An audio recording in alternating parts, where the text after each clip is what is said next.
Me ollaan Kotipuhtaaksi Oyn perustajapariskunta ja me ollaan tehty Suomesta onnellisempaa paikkaa elää semmoinen reilut 10 vuotta.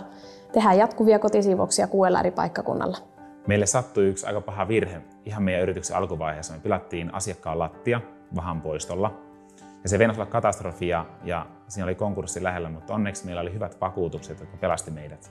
Se keissi kyllä säikäytti ja muistutti, että minkä takia oikeasti ne vakuutukset vaan täytyy olla kunnossa. Että meidän yhtiötä ei varmaan enää olisi, jos niitä vakuutuksia silloin ei olisi ollut.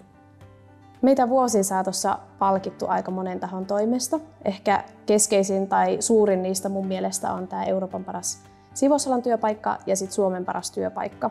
Mä oon huomannut, että yksi semmoinen menestyksen salaisuus on se, että virheitä saa tehdä ja on semmoinen kulttuuri, että niistä ei missään tapauksessa rankasta, että enemmänkin suhtaudutaan niihin oppimisen kannalta. Ja yksi syy siihen, että miksi me ollaan voitu rakentaa tämmöinen kulttuuri, on se, että meillä on erittäin hyvät vakuutukset. Ja kun ihmiset luottaa siihen, että hommat toimii ja saa tehdä virheitä, niin yleensä niitä tapahtuu paljon vähemmän. Meidän kokemuksien perusteella, mitä joitakin vahinkokeissejä joskus on ollut, niin on se, että ne on hoidettu niin hyvin, että meillä ei olisi mitään syytä ollut vaihtaa pois Pohjolalta.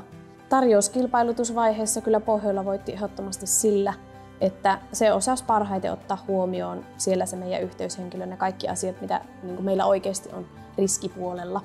Nyt viime aikoina me on kasvettu aika voimakkaasti ja meidän yhteyshenkilö on koko ajan pitänyt huolta siitä, että meidän vakuutuskattavuus on ollut riittävä.